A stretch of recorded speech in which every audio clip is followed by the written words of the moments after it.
When I opened that Bible and the note fell to the floor, I felt as if the world stopped turning. My heart froze as I bent down, joints aching, to pick up the yellowed paper that had been tucked between Psalms and Proverbs. Harold never let anyone touch his Bible. In 53 years of marriage, I'd never once seen the inside of it.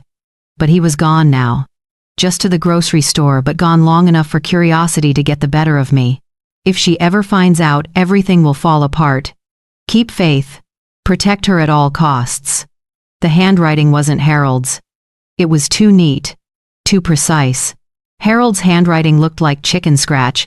Always had. Even when he taught mathematics at the university before retiring 15 years ago. I sat down hard on our worn floral couch, the note trembling between my fingers. Who was she? What would fall apart? What secret had my husband kept hidden between sacred pages? My name is Gertrude Winters. I turned 78 last month.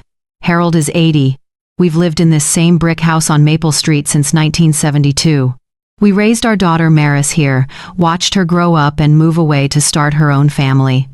Our granddaughter Nora visits every Sunday for dinner. Our life has been quiet, orderly, predictable, or so I thought. The grandfather clock in the hallway ticked loudly, marking seconds that suddenly felt precious. How long had this note been hidden? Weeks? Years? Decades? I ran my fingers over the paper, feeling the indentations of each letter. The note had been written with pressure, with urgency, with fear. A car door slammed outside. Harold was back.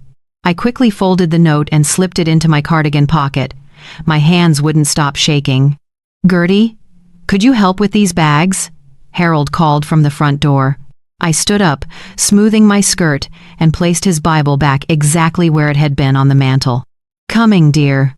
Harold smiled when I appeared, his eyes crinkling at the corners the way they always did. The same gentle eyes I'd fallen in love with at 19. Could those eyes hold secrets dark enough to need divine protection? "You look pale," he said, handing me the lighter grocery bag. "Everything all right?" "Just a bit tired," I lied, avoiding his gaze. That night, I couldn't sleep. Harold's soft snores filled our bedroom as I stared at the ceiling, the note burning a hole in my nightstand drawer. At 3 a.m., I slipped out of bed and took it to the kitchen. Under the dim light above the stove, I examined it again. The paper was old, the edges worn soft. This wasn't new. Whatever this secret was, Harold had been keeping it for years. I made myself tea and watched the sunrise through our kitchen window, thinking about our life together, the vacations to the lake every summer, the Christmas mornings with Maris opening presents, the quiet evenings reading side by side. Had it all been a lie? By morning, I'd made up my mind. I would find out what Harold was hiding, even if it broke my heart, even if it broke us. I waited until Harold left for his weekly chess game at the senior center. Then I began my search. The attic, his desk drawers, the toolbox in the garage, the shoebox of receipts he kept from the past 5 years. Nothing seemed unusual. Nothing seemed out of place. Until I looked inside his copy of Great Expectations, his favorite book, the one he'd read every year since college. Between pages 394 and 395 was another note, in the same handwriting. Camden Motel, Room 16, October 3rd, 1999. My stomach clenched. 1999. 19 years ago. What happened at Camden Motel? Who was in room 16? I sank into Harold's reading chair, clutching the book to my chest. Outside, birds sang. Mrs. Patterson walked her corgi past our house. The mail truck stopped at our box. Life continued its normal rhythm while mine splintered into before and after. Before I found the note. After I discovered my husband had secrets. As I sat there, I remembered something Harold once told me. The truth doesn't stay buried forever, Gertie. It always finds its way to the light. I wondered if he knew, even then, that his own truth would someday surface. I wondered if he feared it. I put the book back and wiped away my tears. Harold would be home in 2 hours. I had lived over 7 decades believing I knew the man I married. Now I would discover who he really was. The Harold I knew loved black coffee and crossword puzzles. He wore cardigans even in summer, and refused to throw away his favorite pair of slippers though they were falling apart. He hummed when he washed dishes, and always kissed my forehead before bed. This was the man I married. The man who taught advanced mathematics to university students for 35 years. The man who built a dollhouse for Maris when she was 7, spending months on the tiny details. The man who cried when our granddaughter Nora was born. Could this same man have led a double life? I watched him at dinner that night, studying his hands as they cut his chicken, the familiar wedding band gleaming under the dining room light. Those hands had held mine through loss and joy for over 50 years. They had never wandered, or so I had believed. "You're staring, Gertie," Harold said, looking up from his plate. "Do I have something on my face?" I forced a smile. "Just thinking how handsome you still are." He chuckled, the sound warm and familiar. "Your eyesight must be going, old girl." We finished dinner with our usual routine, Harold washing, me drying. The radio played soft jazz in the background, everything normal, everything the same, except for the note burning a hole in my pocket. After dishes, we sat in the living room as always, Harold with his book, me with my knitting, but I couldn't focus on the scarf taking shape in my hands. Instead, I watched him over my reading glasses, searching for signs of deception in the face I thought I knew better than my own. "Did you ever keep secrets from me, Harold?" The question slipped out before I could stop it. He looked up, his eyebrows raised. "Secrets? Like what?" "I don't know. Something important. Something that might change things between us." Harold closed his book slowly, marking his place with his finger. "That's an odd question, Gertie. Where's this coming from?" I shrugged, my heart pounding. Just thinking about life. About how well we really know the people we love. He studied me for a long moment, his expression unreadable. "Everyone has private thoughts, Gertie. Things they keep to themselves. Doesn't mean they're secrets." "And if they are secrets? If they're things deliberately hidden?" Harold sighed, removing his reading glasses. "Then I suppose they're hidden for a reason. Sometimes secrets protect people." A chill ran through me. Was he confessing? Warning me? His eyes gave nothing away.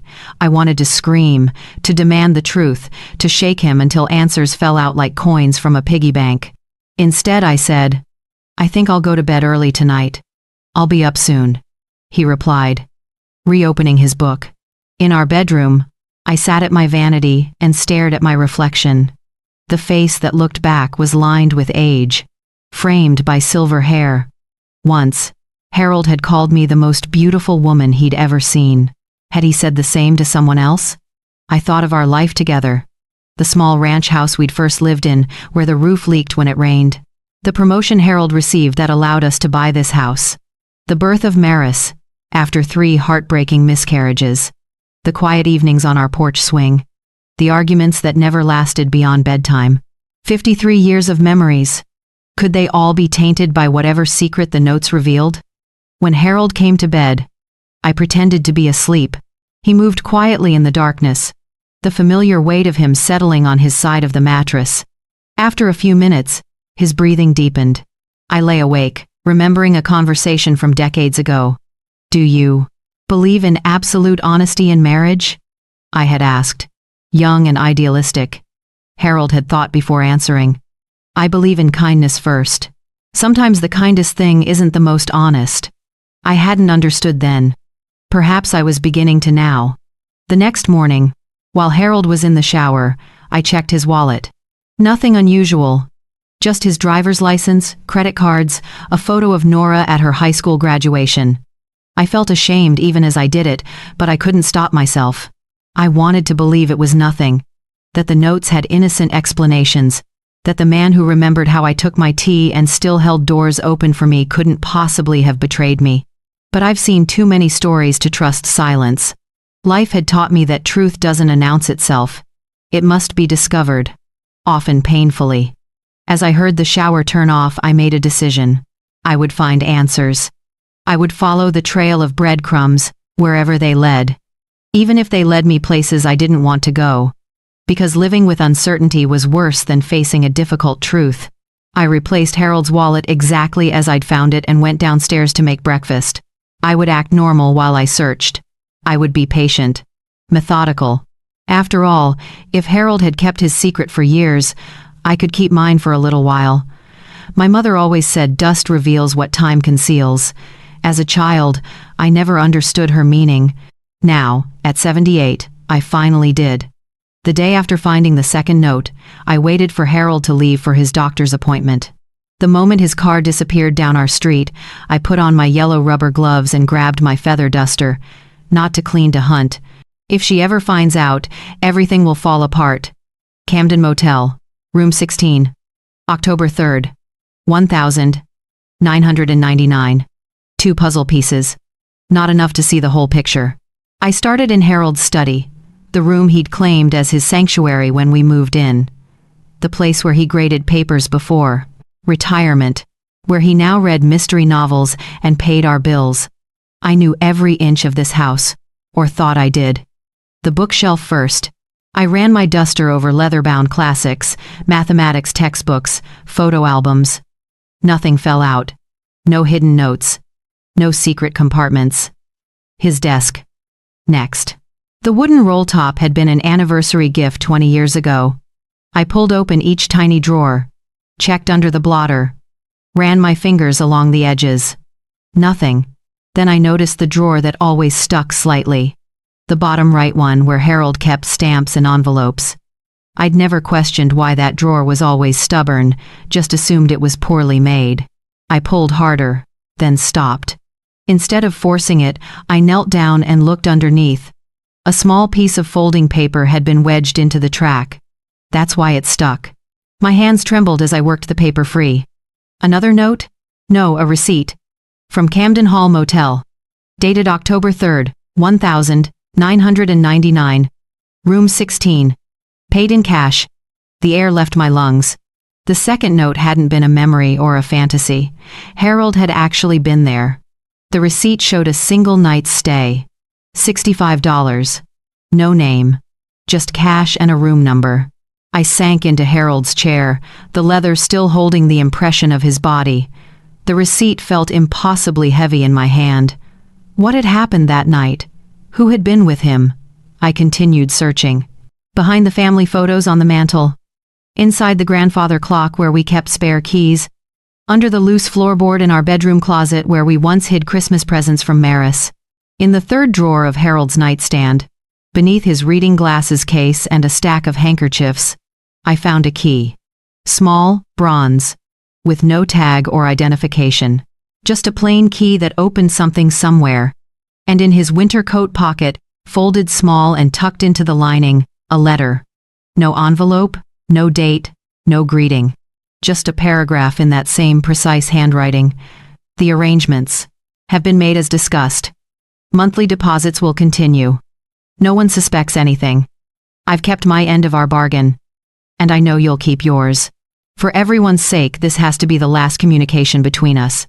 LL. Who was L? A woman's name. Lois, Laura, Linda. I felt sick.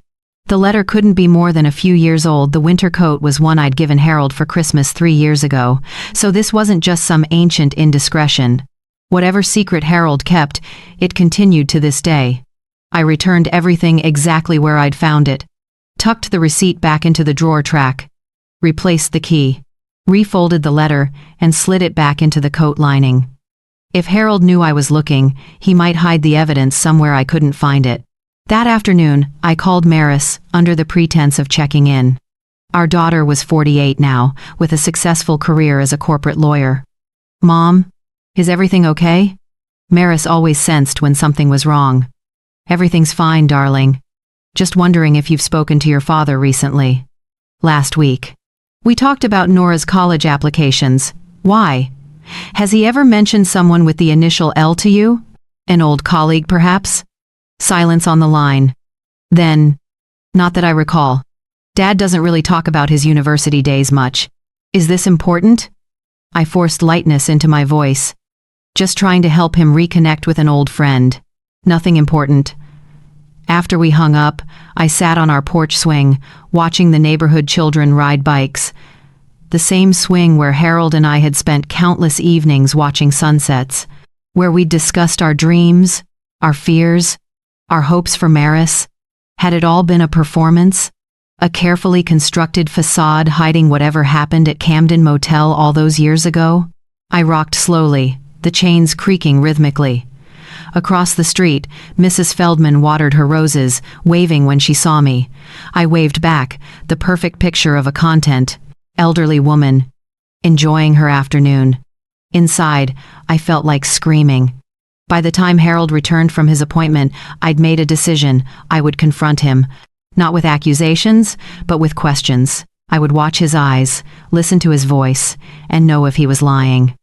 I had found a breadcrumb trail, and I wasn't sure if it led to truth or madness. But I had to follow it to the end. Even if what waited there destroyed everything I thought I knew about my life, my marriage, and the man who had shared my bed for more than half a century. That evening, I made Harold's favorite meal pot roast with carrots and potatoes, the same meal I'd cooked for our first anniversary. I set the table with our good china, poured wine into the crystal glasses we rarely used. Harold raised his eyebrows when he saw the dining room. "What's the occasion? Does there need to be one?" I placed the pot roast on the table, steam rising from the tender meat. He smiled, but I could see confusion in his eyes. "I suppose not." We ate mostly in silence. I couldn't taste the food, though I'd spent hours preparing it. My thoughts were consumed with what would come after dinner, the questions, the confrontation. I'd rehearsed it all afternoon, planning each word carefully. Harold wiped his mouth with his napkin. "Delicious, Gertie, just like always." "Harold." I set down my fork. "There's something I need to ask you." He looked up. His blue eyes, the same eyes that had captivated me at 19, now wary. "What is it?" I reached into my pocket and pulled out the first note, unfolded it slowly, and placed it on the table between us. "I found this in your Bible." Harold's face drained of color. He stared at the note, not touching it, not speaking. "If she ever finds out, everything will fall apart. Keep faith. Protect her at all costs." I recited from memory. "Who is she, Harold? What will fall apart? What are you protecting?" His hand trembled slightly as he reached for his water glass. "Where did you find this?" "That doesn't matter. What matters is what it means." Harold set his glass down carefully. "It's not what you think, Gertie."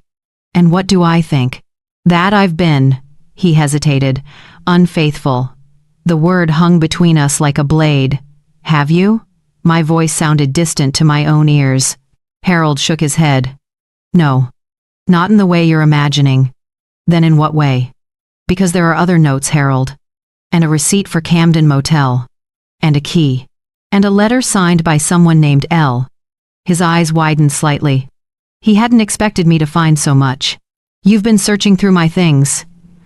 It wasn't a question, but I answered anyway. "Yes." "Why didn't you just ask me?" "Would you have told me the truth?" I countered. Harold's shoulders slumped. He suddenly looked every one of his 80 years. "It's complicated, Gertie. I'm a mathematician's wife. I understand complicated." He smiled sadly at that. "Yes, you do." Then his face grew serious again. "But this isn't about equations or theorems. It's about promises. Obligations." "To whom?" "This L person?" "Partly." "Who is L, Harold?" He stared at his plate. "Someone from long ago." "A lover?" "No." His answer came quickly, firmly. He looked me directly in the eyes.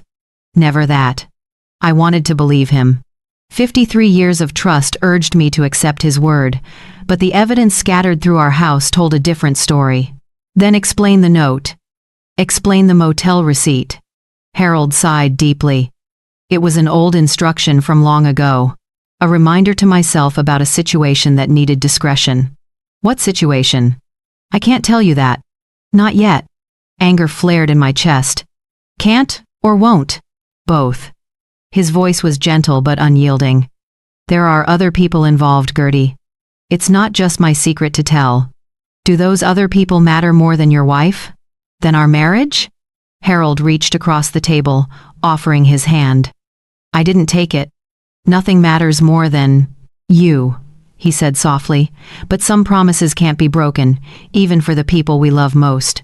Some secrets are kept out of protection, not deception. Protection for whom? For everyone involved. I stood up, my chair scraping against the hardwood floor. That's not an answer, Harold. That's an evasion. He didn't deny it. I'm sorry. It's the only answer I can give right now. After 53 years of marriage, that's not good enough. Harold stood too, his movements slower than mine. I know. And I'm asking for your trust anyway. Just a little longer. How much longer? My voice cracked. Until I can figure out the right thing to do. The kindest thing. There it was again, his philosophy about kindness over honesty. I had once found it endearing. Now it felt like betrayal. I deserve the truth, I said. You'll have it. I promise. But I need time to think. We cleared the dinner dishes in silence, the special meal forgotten. The tension between us was a physical presence, crowding the kitchen we had shared for decades. Later, in the living room, Harold approached me. His face looked drawn, tired. He bent down and kissed my forehead gently. I've never loved anyone but you, Gertie. Please believe that. If nothing else. I looked up at him, searching his familiar face for clues, for reassurance, for anything that might restore my faith in our shared life. His lips were colder than I remembered, or perhaps it was just my imagination, chilled by doubt. That night, for the first time in our marriage, we slept with our backs to each other, a canyon of questions between us. As I listened to Harold's breathing, I wondered who he was dreaming about. And I wondered if, when morning came, I would have the courage to continue searching for answers. Even if those answers shattered the foundation of everything I believed about my husband, my marriage, and myself. 3 days passed. Harold and I moved around each other like ghosts, careful not to touch, speaking only when necessary. He slept in the guest room without explanation, and I didn't ask him to come back. On the 4th day, I decided enough was enough. While Harold was at his weekly physical therapy appointment for his knee, I went into the attic. Not the finished part where we kept Christmas decorations and Maris's childhood memorabilia, but the raw, dusty space behind the access panel in the closet ceiling. Harold thought I didn't know about this space. Years ago, I'd heard him moving around up there late at night when he thought I was asleep. I never mentioned it. Some small part of me didn't want to know what he was hiding. Now I needed to know everything. I dragged a chair from our bedroom, climbed up, and pushed aside the panel. Cobwebs clung to my hands as I pulled myself into the dark space. I clicked on my flashlight, its beam cutting through years of dust. There, tucked between the ceiling joists, was a metal lockbox. My heart hammered against my ribs as I pulled it out. No visible keyhole, just a combination dial. I tried our anniversary. The 17th of June, 2065. Nothing. Maris's birthday, the 22nd of September, 2076. Nothing. My birthday, Harold's birthday, our house number. All failed. Then I remembered. October 3rd, 1999. The date on the motel receipt. The 3rd of October 2099. The lock clicked open. Inside was a stack of photographs. Old ones, from the look of them. I lifted the first one with trembling fingers. Harold, younger, maybe 40, standing next to a woman I didn't recognize. She was beautiful in a delicate way, with dark hair and eyes that seemed to hold secrets. Between them stood a small child, maybe 5 years old, holding both their hands. On the back, written in Harold's handwriting, "For protection, for later." I stared at the woman's face. Was this Elle? Had Harold lied about there being no affair? The child, was it Harold's? The dates would match. While I was raising Maris, was Harold starting another family somewhere else? I flipped through the other photos. More of the same woman. More of the child as she grew older. And something else, newspaper clippings. Local woman granted asylum, read one headline. The article was brief, mentioning a woman who'd fled an abusive situation and been taken in by a kind local family. No names were given. Another clipping. Domestic violence shelter opens downtown. Harold's name appeared in the list of donors. My mind spun, trying to connect these fragments. Harold, this mystery woman, a child, asylum, abuse, donations. At the bottom of the box was an envelope addressed simply to H. Inside, a letter dated the 28th of September 1999, 5 days before the motel receipt.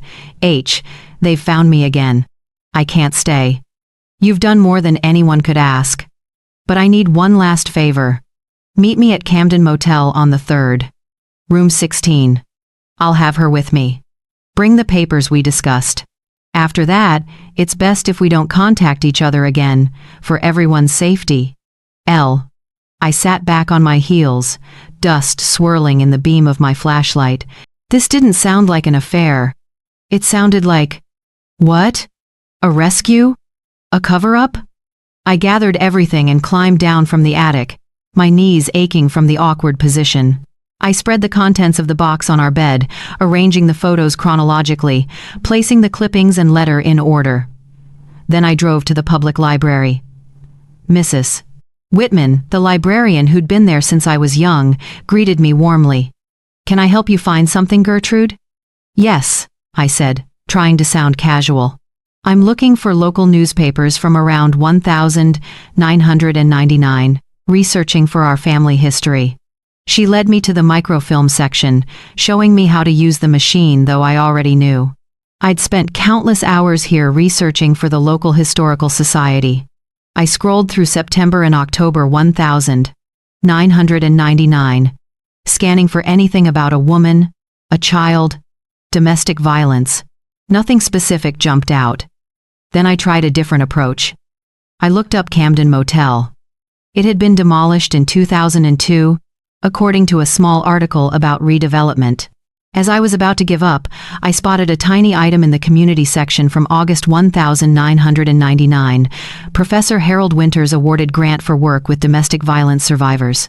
Winters, a mathematics professor at Eastland University, will use the funds to establish safe housing opportunities. I had no memory of this grant. No memory of Harold working with domestic violence survivors. How could I not know about something so significant in my husband's life? On my way home, I stopped at Rosemary's Cafe. Rosemary had owned the place for nearly 40 years and knew everyone in town. "Gertie," she called when I entered. "Haven't seen you in ages." "The usual?" I nodded, sliding into a booth. When she brought my tea, I asked casually, "Rosemary, do you remember anything about Harold working with a domestic violence program back in the late 90s?" Her eyes widened slightly before she controlled her expression. "Why do you ask?" "Just came across some old papers. I'd forgotten all about it." Rosemary wiped her hands on her apron, looking uncomfortable. "I don't know much. There was talk about him helping some woman who was in trouble. A foreign woman, I think. People thought it was, well, you know how people talk. They thought he was having an affair," I said flatly. Rosemary nodded, embarrassed. But nobody who knew Harold believed it. He was just helping her get away from a bad situation. Her and her little girl. "Did you ever meet them?" I asked, my heart pounding. "Once. They came in here. Pretty woman, sad eyes. Called herself Lila. I think. Lila. L. I thanked Rosemary and left, my tea untouched. When I got home, Harold's car was in the driveway. I found him sitting on our bed, the contents of the lockbox spread out before him. He looked up when I entered, his face a mask of resignation. "You found it," he said simply. "Yes." I stood in the doorway, unwilling to sit beside him. "Who is she, Harold? Who is Lila?" Harold picked up the photo of the woman and child. Someone who needed help. Someone I promised to protect. And the child?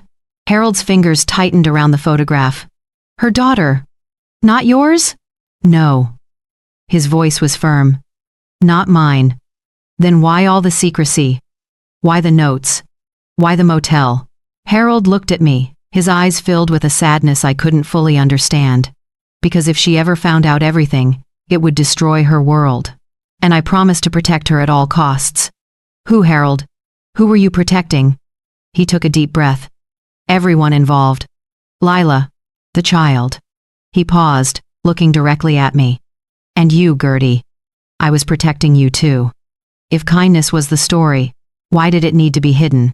The question burned in my mind as I stared at the face of the woman who had somehow become entangled in our lives. Me? I whispered. Why would I need protection? Harold patted the bed beside him. This time, I sat down, keeping distance between us. Because, he said softly, some truths are harder to bear than others. I looked at the photographs spread across our quilt, the mystery woman, the child, Harold with both of them. A family portrait that wasn't ours. I want the whole truth, I said. No more half answers, no more protection. Harold nodded. Then we need to go to the basement. The basement? What's in the basement? Something I've kept for a long time, something I hoped you'd never need to see.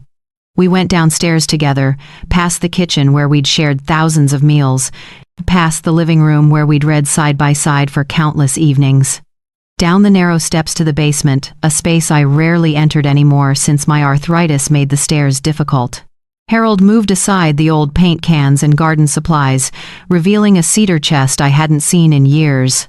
My hope chest, brought from my parents' house when we married. I thought we gave this to Maris, I said, confused. We gave her yours, Harold replied. This is the one your mother had, the one with the broken hinge. He opened it, the smell of cedar rising like a memory.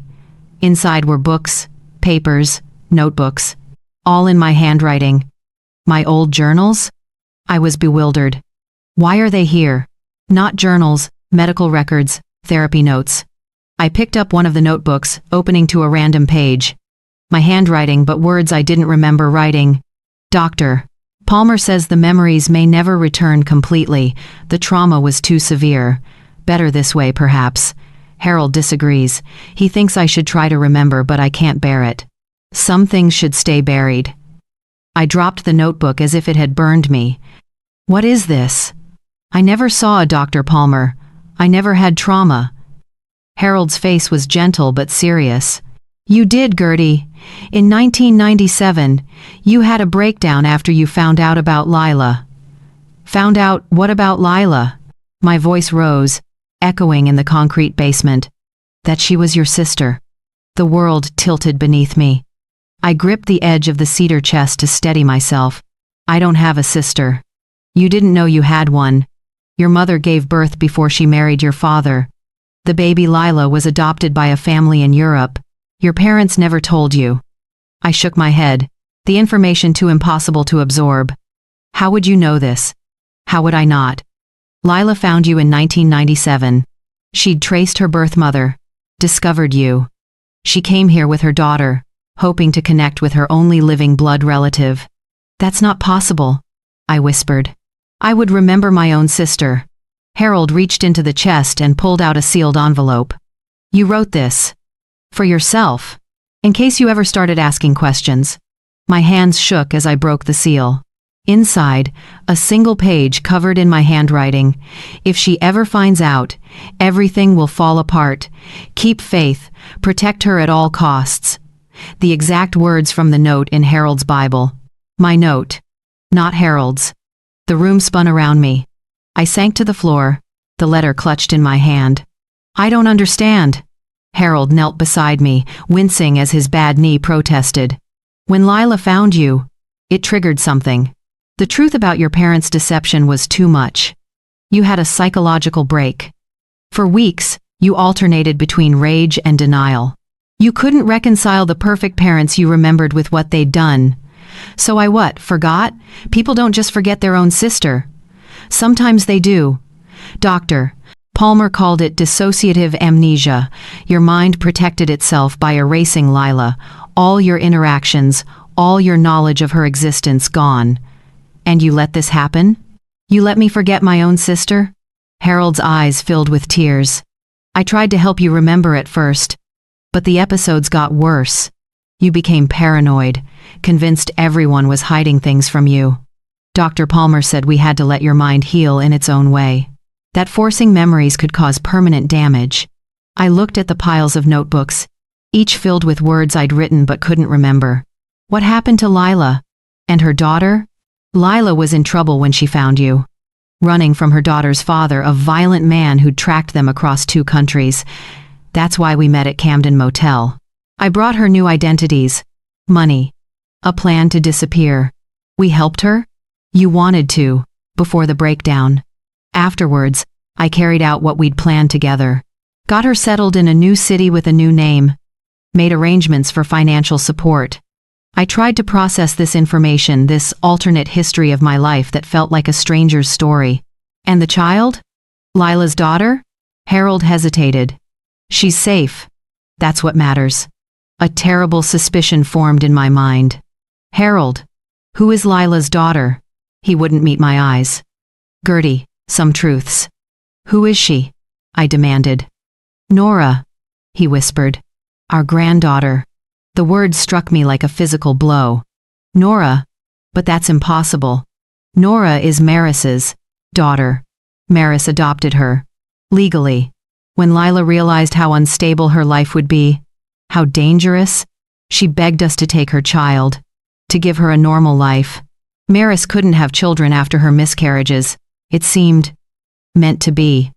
Maris knows? About Lila? About me forgetting? Harold nodded. She had to know. To protect Nora. To maintain the story.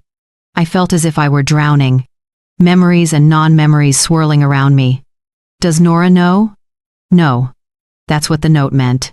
If she ever finds out, if Nora ever discovered she was adopted, that her mother gave her up, that her father was searching for her, it would destroy the life we all built for her. I looked again at the letter in my hand. My handwriting. My words. My decision to forget. I had been protecting someone all along, I whispered, and I had forgotten. Harold took my hand. His palm warm against my cold fingers. You haven't been yourself lately, Gertie. Having moments of confusion, finding things in strange places. Dr. Palmer warned this might happen. That memories might try to surface as you got older. The note in the Bible. You put it there yourself. In 1999. A reminder, you said. In case you ever started remembering and needed to stop yourself from saying too much. I leaned against the cedar chest, surrounded by evidence of a life I couldn't recall living. A sister I couldn't remember meeting. A granddaughter who was actually my great-niece. Why tell me now? Why not just let me keep forgetting? Harold's voice was tired, resigned. Because you found the note. Started asking questions. Doctor. Palmer always said forcing you to remember could be dangerous, but letting you discover fragments without context could be worse. So what happens now? That's up to you, Gertie. We can call Dr. Palmer, he's retired, but said he'd always be available if this day came. We can talk to Maris. Or I can choose to forget again. I finished for him. Harold squeezed my hand gently. I'll support whatever you decide. I always have. I looked at my husband of 53 years, the man I'd suspected of betrayal, who had instead been keeping a promise I myself had asked him to keep. I need time, I said. To think. To decide. Of course. Harold helped me to my feet. Take all the time you need. As we climbed the basement stairs together, I wondered which was the greater act of love, remembering or forgetting. And I wondered which I would choose, now that both paths lay open before me. That night, I couldn't sleep. I sat in our living room with a cup of tea gone cold, surrounded by the notebooks from the cedar chest. My notebooks. My handwriting. My forgotten life. Harold had gone to bed hours ago, giving me space to absorb the impossible truth. I was grateful for his absence as I pieced together the fragments of a past I'd erased. The earliest entry was dated the 15th of March 1997. A woman called today claiming to be my sister. I told her she was mistaken, that I'm an only child. She insisted our mother had a baby before marrying my father, that she'd been adopted by a family in Sweden. I hung up on her. How dare she tarnish my parents' memory with such lies? 2 weeks later, she came to the house today. The woman, Lila. She has mother's eyes. Her voice catches at the end of sentences, just like father's did. She brought documents, birth certificate, adoption papers, letters. Harold thinks we should hear her out. I'm afraid. The entries continued, detailing Lila's story. Born in 1950, 7 years before me. Given up because our mother was unmarried. Just 19. Adopted by a wealthy Swedish family. Married young to a charismatic businessman named Elias Camden. Camden, the name on the motel receipt. As I read further, the handwriting became less steady, the entries more disturbed. Lila's husband found her again. She and the child are staying with us now. She wakes screaming from nightmares. The little girl Nora doesn't speak. What kind? A kind of monster have they been living with? My sister. My sister. All these years my parents lied. Every birthday, every Christmas, every family dinner, lies. Who am I if everything I believed was false? And then, the breakdown. Pages of incoherent ramblings. Paranoid accusations. Names and dates scratched out so violently the pen tore through the paper. The 10th of June 1997. Dr. Palmer says I'm having a dissociative episode. That my mind is trying to protect itself from trauma by compartmentalizing. He's prescribed medication. Harold watches me take it, then searches the bathroom later to make sure I haven't hidden the pills under my tongue. He thinks I don't notice. I do. The 21st of August 1997. The headaches are unbearable. Dr. Palmer says they'll ease as my mind heals. Harold suggested hypnotherapy. I agreed. Under hypnosis, I apparently recalled my mother telling me about the baby before she died. About her guilt. Her shame. I have no memory of this conversation when awake. Dr. Palmer says that's normal. The 3rd of October 1997. Lila wants us to adopt Nora. Officially, legally. Says Elias will never stop hunting them, that the only way Nora can have a normal life is if she disappears completely. Maris and Ben have been trying for a baby for years. It seems like fate. A family solution to a family secret. My hands trembled as I turned the pages. I had no memory of writing these words, of living these moments. Yet here they were, undeniably in my handwriting. The 15th of January 1998. The adoption is final. Maris and Ben are overjoyed. Nora is beginning to speak again. Lila cries every night. I hold her as she sobs. This sister I never knew I had until a year ago. Tomorrow she leaves for a new identity in a new city. I may never see her again. The entries grew shorter after that. More clinical, documenting my progress with Dr. Palmer. The gaps between entries lengthened. The 30th of August 1999. It's happening again. The memories are surfacing. Dr. Palmer warned this might happen. I found myself calling Lila's old number yesterday. Caught myself almost mentioning her to Maris. I can't risk exposing Nora to the truth. Can't risk Elias finding them. The only solution is to forget completely. The 25th of September, 1999. Dr. Palmer has agreed to a more aggressive treatment. Electroconvulsive therapy. Harold objects, but I've convinced him this is the only way. I can't live with these fractured memories, these intrusive thoughts. Better to burn it all away. And then, the last entry, dated the 1st of October 1999. If she ever finds out, everything will fall apart. Keep faith. Protect her at all costs. The note I'd found in Harold's Bible, my final instruction to myself before I erased my own sister from my mind.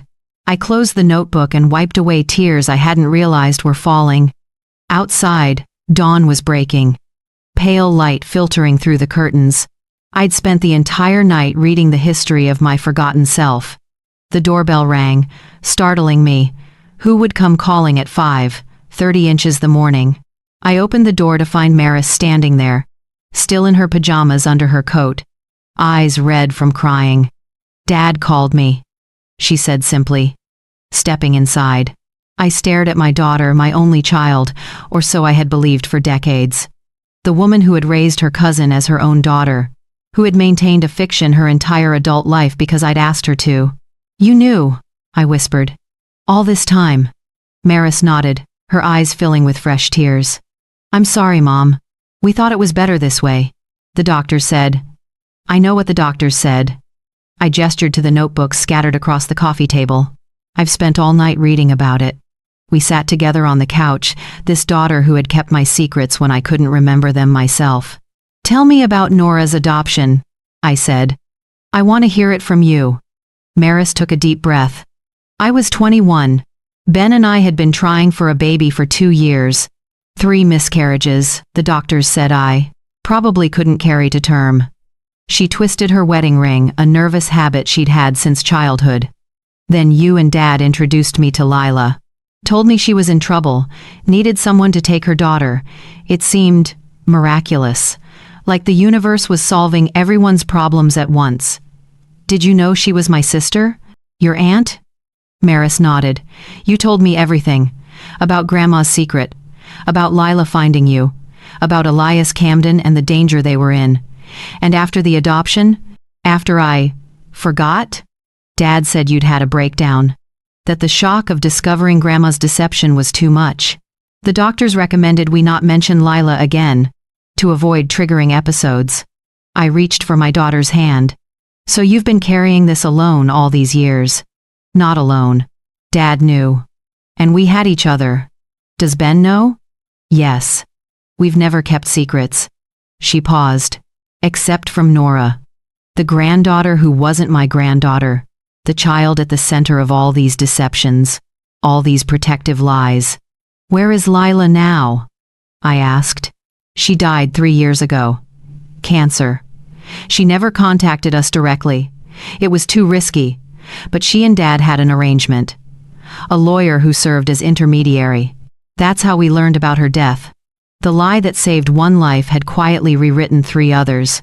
Mine, erased and rewritten without my knowledge. Maris's, shaped by a secret she'd been too young to bear. And Nora's, built on a foundation of protective deception. We should tell her, I said suddenly. Nora deserves to know the truth. Maris's eyes widened in alarm. Mom, no. We've protected her all these years. Why change that now? Because lies, even loving ones, cast long shadows. Because secrets kept for too long poison everything they touch. And if she can't handle it? If knowing destroys her world? I thought of the notebooks, the documented fragments of my breakdown.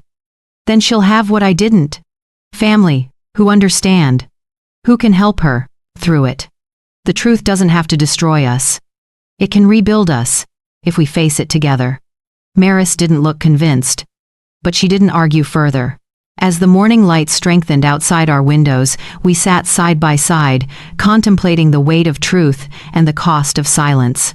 The pact that had protected us all might soon be broken. The question was whether we would break with it or find a new way forward in the light of revelation. Nora arrived for Sunday dinner at exactly 5 o'clock, just as she had every week since starting college. 20 years old now, with her mother's dark hair and a confidence that reminded me painfully of Lila, though I had no conscious memory of my sister to compare her to. Harold opened the door, hugging her as she entered. There's my favorite granddaughter. I'm your only granddaughter. Grandpa. Nora laughed, the familiar response to their familiar joke. Except, she wasn't his granddaughter. And she wasn't our only one. She was Lila's daughter, my niece, not my granddaughter. The realization hit me anew, sharp and disorienting. Grandma? Nora's voice pulled me back to the present. She was looking at me with concern. Are you okay? You look pale. I forced a smile. Just tired, dear. Didn't sleep well last night. Maris appeared from the kitchen, wiping her hands on a dish towel. She and I had spent the day in tense discussion about what, if anything, to tell Nora. We hadn't reached a conclusion. Dinner was a strange affair, the 4 of us making small talk, carefully avoiding the elephant in the room. Nora chatted about her psychology classes, her roommate drama, the internship she was applying for. Actually, she said, helping herself to more potatoes, I was hoping to talk to all of you about something important. Maris shot me a panicked look. Harold set down his fork carefully. Of course, sweetheart, I said. What is it? Nora took a deep breath. I know I'm adopted. The silence that followed was absolute. Maris's fork clattered against her plate. Harold's face drained of color. How? Maris finally whispered. How did you find out? Nora's expression was a mixture of defiance and apology. I've known for years, since high school. But we never. There were no papers in the house. We were so careful. Maris looked bewildered. I found letters, Nora said. In the attic at our old house. Letters from someone named Lila to someone named Elias. They were hidden in a box of Christmas ornaments. My heart lurched. Letters I had no memory of. Letters that must have been missed when everything related to Lila was supposedly removed from our lives. You never said anything, Harold said quietly. All these years. Nora shrugged, though I could see the gesture cost her more nonchalance than she pretended. I was afraid. The letters. They were frightening. Full of fear. Talking about escaping. About protection. I thought maybe it was dangerous to know. It was, I said, before I could stop myself. It is. Nora turned to me. Her eyes so like my mother's. Like Lila's, wide and questioning. What do you mean, Grandma? I looked at Maris, silently asking permission. She closed her eyes briefly, then nodded. Lila was my sister, I said, the words feeling strange on my tongue. Your biological mother. My sister, whom I didn't know existed until she found me when you were small. Nora's face registered shock, then confusion. But you never mentioned having a sister. Ever. Because I forgot her, I said simply. My mind erased her to protect itself from the trauma of discovering my parents' deception. I don't understand. Harold leaned forward. Your grandmother had what doctors call dissociative amnesia. After learning about Lila, about your adoption, she had a breakdown. Her mind protected her by forgetting everything related to Lila. Nora, the psychology student, frowned. That's extremely rare. Almost unheard of outside of fiction. I have the medical records, I said. Notebooks full of my own writing, that I have no memory of writing. It happened, Nora. I forgot my own sister. I forgot that you weren't biologically Maris's daughter. Nora turned to Maris. Mom? Is this true? Maris nodded, tears streaming down her face. We adopted you when you were 5. Lila was in trouble. She needed to give you a safe home, away from your biological father. Elias Camden, Nora said, the name clearly familiar to her from the letters. Yes, Harold confirmed. A dangerous man who had abused both Lila and you. She came to us for help. Your mom and dad couldn't have children. It seemed like the best solution for everyone. Nora was silent for a long moment, processing. So you're my great aunt, she said finally, looking at me. And Mom is my cousin. Yes, I whispered.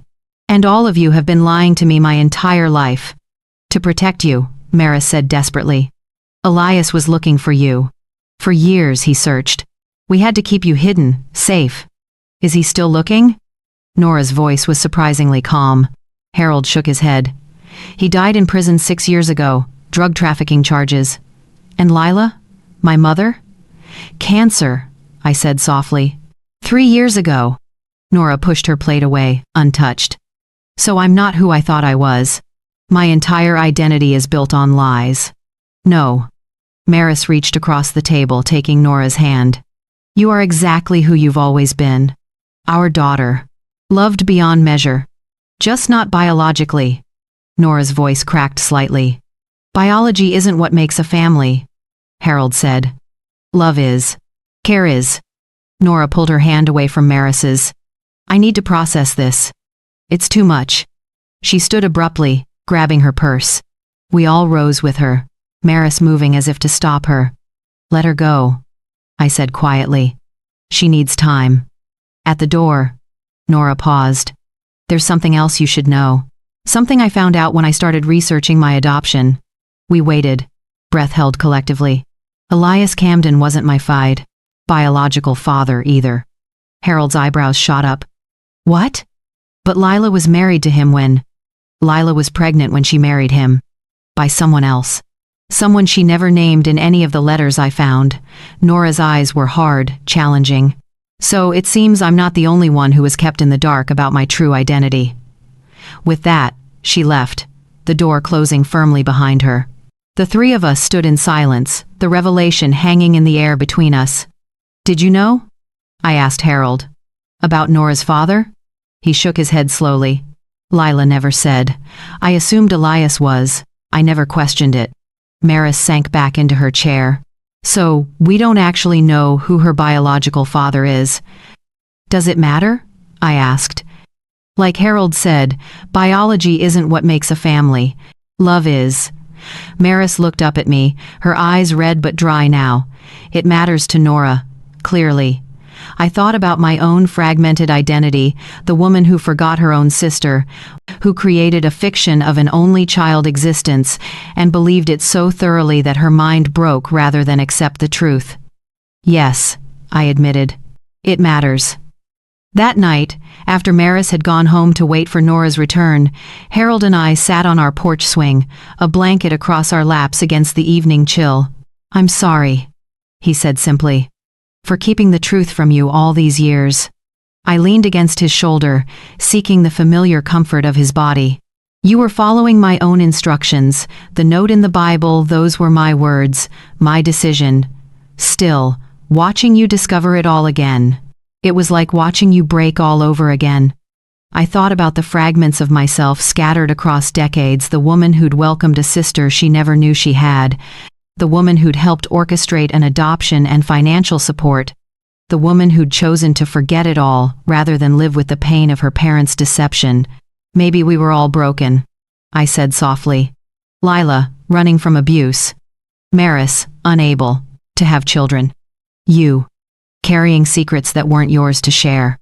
Me, unable to face the truth about my parents. Even Nora, building an identity on a foundation of necessary lies. Harold's arm tightened around me. "Do you think she'll forgive us?" "Eventually. She's young, but she's strong. And she's had practice keeping secrets herself, it seems." We rocked gently, the chains of the swing creaking rhythmically. The same swing where we'd sat as newlyweds, as new parents, as empty nesters. The constancy of it was comforting against the shifting landscape of memory and truth. "What happens now?" Harold asked. I considered the question. "Now we heal. Properly this time. Together in the light of truth, rather than in the shadow of secrets." As dusk settled around us, I realized something profound. The revelation hadn't destroyed me. I hadn't fractured again under the weight of truth. Instead, I felt strangely whole, as if pieces of myself long missing had finally been restored. The truth didn't destroy us. It rebuilt us. One painful revelation at a time. 3 days passed with no word from Nora. Maris called hourly, frantic with worry, despite Ben's reassurances that their daughter just needed space. Harold checked his phone constantly, jumping whenever it chimed. I alone remained calm, perhaps because I'd already weathered the worst storm, the disintegration and reconstruction of my own reality. On the 4th day, my phone rang. Nora's name flashed on the screen. "Grandma?" Her voice sounded tired. "Can I come over? Just you and me?" "Of course, sweetheart. Anytime. I'm actually outside. In your driveway." I pulled back the curtain, and there she was, sitting in her old blue Honda, phone pressed to her ear, looking up at our house with an expression I couldn't quite read. "Come in," I said. "I'll make tea." She followed me to the kitchen, silent as I filled the kettle and set out cups. The familiar ritual gave my hands something to do while my mind raced, wondering what she wanted, what she might ask, what answers I could possibly give that would heal rather than wound. "Where's Grandpa?" she finally asked, settling at the kitchen table. "Meeting with his investment advisor. He'll be gone for hours." I set a steaming mug before her. "It's just us." Nora wrapped her hands around the mug, staring into the amber liquid as if it might contain the answers she sought. "I've been doing a lot of thinking. A lot of research. About dissociative amnesia? Among other things." She looked up, her eyes hard to read. "I went to the university library. Looked up old newspapers on microfilm. Found articles about Elias Camden's arrest in 2000. Drug trafficking, money laundering, domestic violence. Multiple warrants in multiple countries." I nodded. This matched what I'd read in my notebooks. I found an article about a domestic violence shelter opening downtown in 1998. Grandpa's name was listed as a major donor. There was a quote from him about the importance of creating safe spaces for women and children escaping abuse. He believed in the cause, I said softly, for obvious reasons. I also found records of a grant awarded to him in 1997 for his work with domestic violence survivors.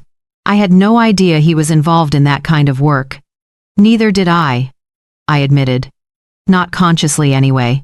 It seems there's a lot about your grandfather I forgot along with Lila. Nora took a sip of tea. I pulled my adoption records. They list my birth mother as unknown. But there's a trust fund, set up by an anonymous donor. That was Grandpa, wasn't it? I believe so. Using Lila's money, transferred through channels Elias couldn't trace. And my birth certificate? Falsified, with Maris listed as your birth mother. It was the cleanest way to ensure Elias could never find you through public records. Nora nodded, as if confirming something she'd already suspected. I've been angry. At all of you. For the lies. That's understandable. But the more I learn about Elias, the more I understand why those lies were necessary. She paused. I've been having nightmares, fragments of memories, a man shouting, being hidden in a closet, a woman crying. My heart ached. You were 5 when you came to us. Old enough to remember, but young enough to bury those memories under happier ones. Like you buried memories of Lila. Yes. Though mine was more dramatic. More complete. Nora leaned forward. I want to know everything, Grandma. Everything you've remembered. Everything in those notebooks. I want to know who I am. So I told her. All of it. The shock of Lila's appearance in our lives, the discovery of my parents' deception, the terror when Elias tracked them to our town, the plan to hide Nora in plain sight as Maris's daughter, the breakdown that followed, the decision to undergo electroconvulsive therapy to erase what my mind couldn't reconcile. Nora listened without interruption, her expression shifting between disbelief, anger, and something like understanding.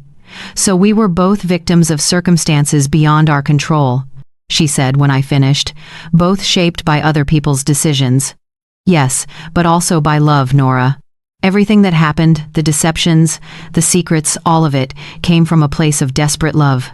She was quiet for a long moment.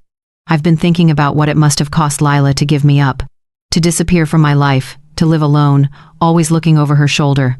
A mother's sacrifice, I said, the ultimate one, and what it cost you. Your memories, your sense of self, your relationship with your sister. I reached across the table, taking her hand. Some prices are worth paying, Nora. Your safety was worth anything it cost the rest of us. Even your sanity? Even that. Nora squeezed my hand, tears filling her eyes for the first time since she'd arrived. I found something else. In my research. What? A photograph. In an old university newsletter. Grandpa at a faculty event in 1996. Standing next to a woman identified as visiting scholar Dr. Lila Norberg from Stockholm University. My breath caught. Lila had been at Harold's University before she revealed herself to me. He had known her before I did. Does Mom know? I shook my head. I don't think so. I certainly didn't, until now. I think. Nora hesitated. I think Grandpa and Lila knew each other better than he's admitted. That there's more to this story. The implication hung in the air between us. I remembered my initial suspicion when finding the notes that Harold had been unfaithful. But Nora was suggesting something different. Something more complicated. You need to ask him, Nora said. We both do.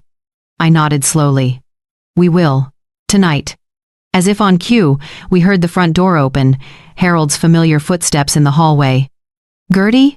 I'm back early. The meeting was... He stopped in the kitchen doorway, surprised to see Nora. Nora, you're here. I am. Her voice was steady, her eyes direct. And we need to talk, Grandpa. About you and Lila. About what really happened before she contacted Grandma. Harold's face paled. He gripped the doorframe as if suddenly unsteady. How did you... The university newsletter, 1996. You already knew her, didn't you? He looked at me, his eyes filled with an apology 25 years in the making. Yes, he admitted. I knew her before she contacted you. Before she knew who you were to her. Were you having an affair? I asked. The question that had started this entire journey finally spoken aloud. No. His answer was immediate, emphatic. Never that. But there was a connection between us. An intellectual bond. We were colleagues, friends. Nothing more. Then why hide it? Nora demanded. Why not tell Grandma you'd met her sister professionally? Harold came fully into the kitchen, sinking into a chair as if his legs could no longer support him. Because Lila asked me not to. She wanted to approach Gertrude on her own terms, tell her own story. And later, after the breakdown, the doctors advised against introducing any potentially triggering information. So more lies, Nora said. More secrets. We were cowards and saints, I said, remembering a phrase from my notebooks. Sometimes the same thing. Harold reached for my hand across the table. I'm sorry, Gertie. For everything you've lost. For everything you've had to rediscover. I took his hand, feeling the familiar warmth, the slightly enlarged knuckles from arthritis, the wedding band worn thin from decades. And I'm sorry for doubting you. For thinking the worst when I found those notes. Nora watched us, her expression softening. I want to meet with Mom and Dad. All of us together. No more secrets. No more protecting each other from the truth. We face it together. As a family. Whatever it is, it won't be easy, Harold warned. Some truths are painful to hear. Painful to tell. The cost of kindness, I said, is sometimes truth. But the cost of deception, even well-meaning deception, is trust. I think we've paid enough in both currencies. That evening, as the sun set beyond our kitchen window, the three of us made calls. To Maris and Ben. To Dr. Palmer, long retired but willing to consult. To the lawyer who had served as intermediary with Lila all these years, it was time for truth. Time for healing. Time to discover whether the family we had built on a foundation of necessary lies could survive in the harsh but clarifying light of honesty. The truth didn't destroy us. It rebuilt us. 1 year later, I sit by the window in my favorite chair, Harold's Bible open on my lap.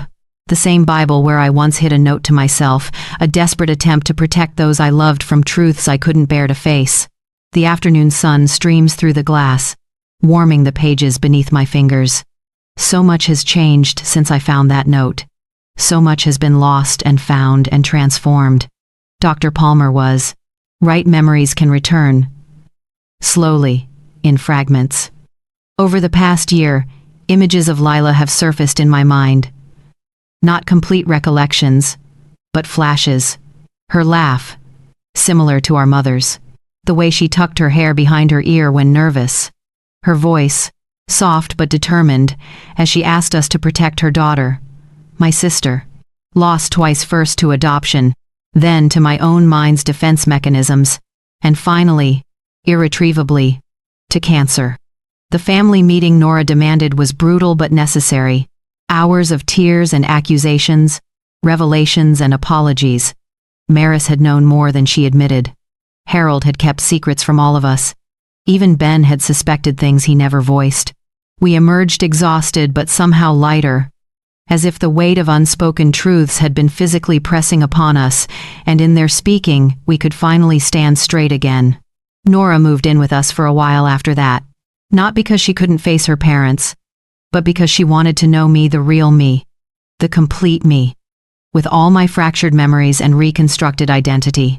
We spent evenings going through old photographs, letters, the notebooks from my therapy, piecing together the woman I had been, the woman I might have been if circumstances had been different. Do you think you and Lila would have been close? She asked me one night. If you'd grown up together? I'd like to think so, I answered. Though sisters can be complicated. Like mothers and daughters, she said, thinking of Maris. Like all family relationships, perfect on the surface, messy underneath. Through the lawyer who had been Lila's contact, we obtained her personal effects, photographs, journals, letters she'd written but never sent. Reading her words was like finding pieces of myself I hadn't known were missing her, turns of phrase sometimes so similar to my own, it was eerie. In one journal, she'd written about first meeting Harold at an academic conference, about discovering through casual conversation that his wife's maiden name matched her birth mother's, about the months of investigation that followed, confirming her suspicion that I was her biological sister, I watch him talk about his wife with such love, she wrote, and I wonder if anyone will ever speak of me that way. I wonder if my sister knows how fortunate she is to be so beloved. Harold wept when I showed him that passage. I should have told you, he said, from the beginning. But she made me promise. Promises made in love, I said, even misguided love, are still sacred. The most difficult conversation was with the lawyer, Mr. Franklin, who finally revealed the full extent of the financial arrangements Harold had made for Lila. The monthly transfers from our joint savings, the life insurance policy, the trust fund for Nora. You gave away nearly half our retirement, I said to Harold afterward, stunned by the amounts. She was your sister, he replied simply. She needed it more than we did. It should have angered me, this unilateral decision about our shared resources. Instead, I felt a profound gratitude for the man who had honored a family connection I couldn't remember, who had protected a sister I had forgotten. Nora eventually returned to college, but with a new major, social work, specializing in trauma and domestic violence. I want to help other children, she explained. Like Lila and Grandpa helped me. Maris threw herself into volunteer work at the women's shelter Harold had helped establish years ago.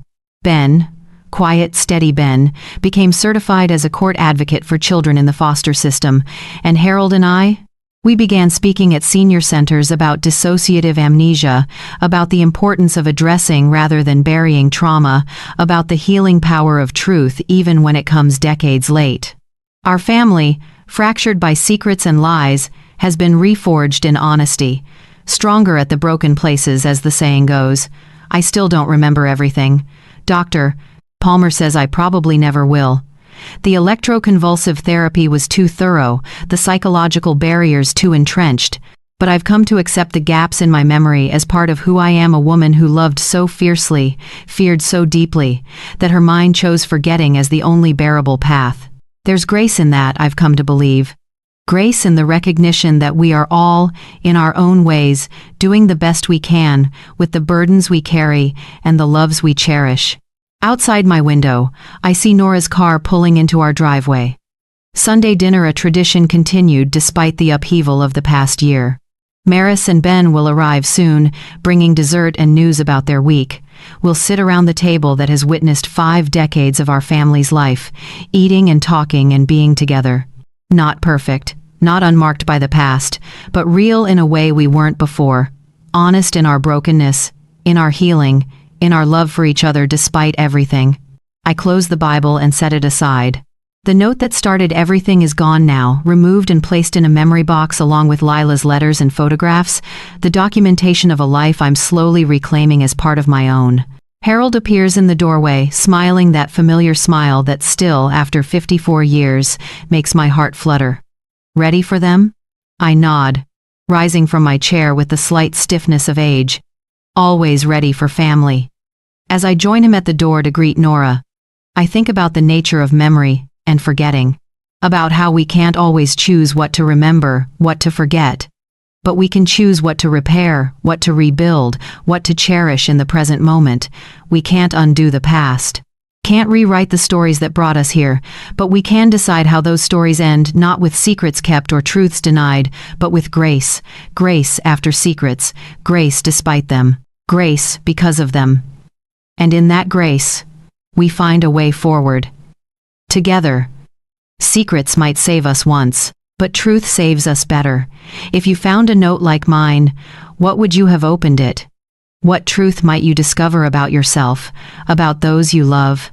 What healing might be waiting on the other side of revelation? We can't always choose what to remember, but we can choose what to repair.